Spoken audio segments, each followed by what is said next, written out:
يا حبيبي يا شفيعي يا رسول الله بأمي وأبي فديتك سيدي صلاة وسلام عليك يا نبي حبيبي يا محمد أتيت بالسلام والهدى محمد حبيبي يا محمد يا رحمة للعالمين يا محمد صلى الله على خاتم الأنبياء. Bien de sortir d'une réunion.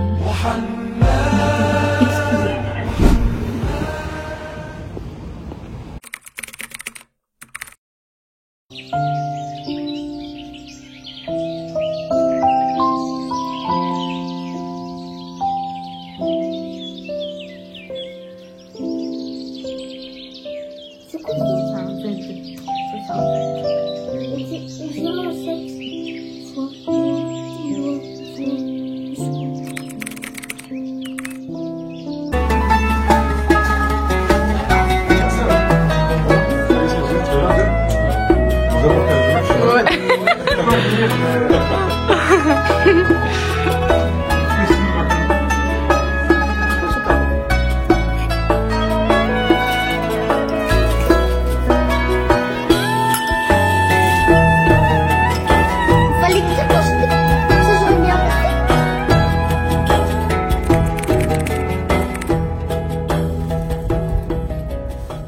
Merci Hussein.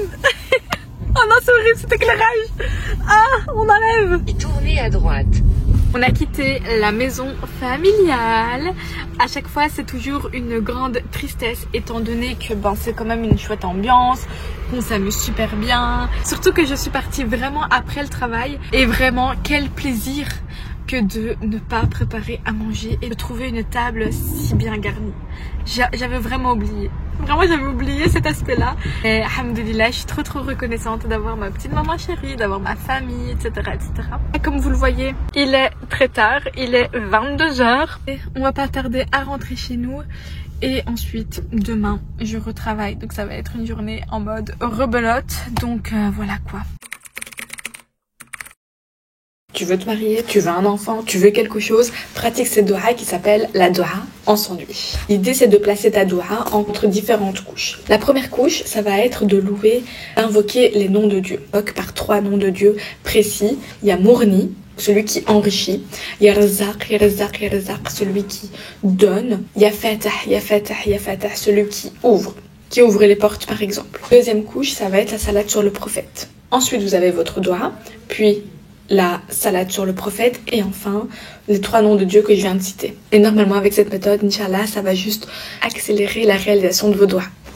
Est-ce que vous vous êtes déjà posé la question de comment est-ce que toute l'humanité a été créée? Puisque évidemment, en tant que musulman, on ne croit pas du tout à la théorie d'évolution. Ça, ça n'existe pas. Le Big Bang, etc.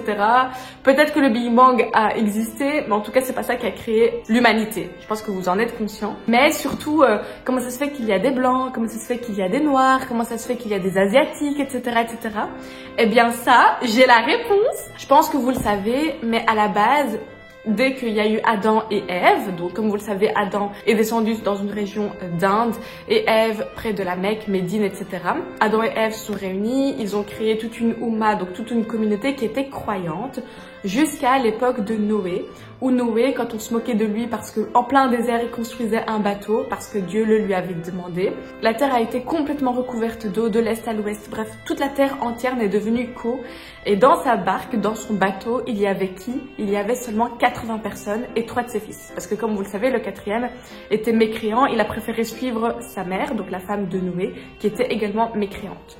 Et en fait, de ces 80 personnes, personne n'a eu des enfants, si ce n'est les garçons de Noé, donc les 3 fils de Noé. Et c'est d'eux dont on descend, puisque, étant donné que la terre était ensevelie d'eau pendant 6 mois, qu'il n'y avait plus aucune vie, si ce n'est les 80 personnes et les 3 enfants de Noé. Et chacun des fils a créé une communauté. Par exemple, il y a Sam, donc fils de Sem, à savoir les Sémites, ce sont les Araméens, les Lydiens, les Arabes du Nord, les Arabes du Sud, les Hébreux, les Houds, les Assyriens, ainsi que ceux qui sont dans la vallée de l'Indus. Il y a eu Shem, les Japhétites. Ensuite, nous avons les fils de Japheth, à savoir les ancêtres des Saxons et Scandinaves, les Scythes, les Iraniens, les Grecs, les peuples ibériques, donc Espagne, etc., les Slaves, ainsi que des Tyrsiniens. Et Sem. Enfin, nous avons le dernier fils, Cham, créé les Hamites, à savoir les Égyptiens et l'Afrique globale.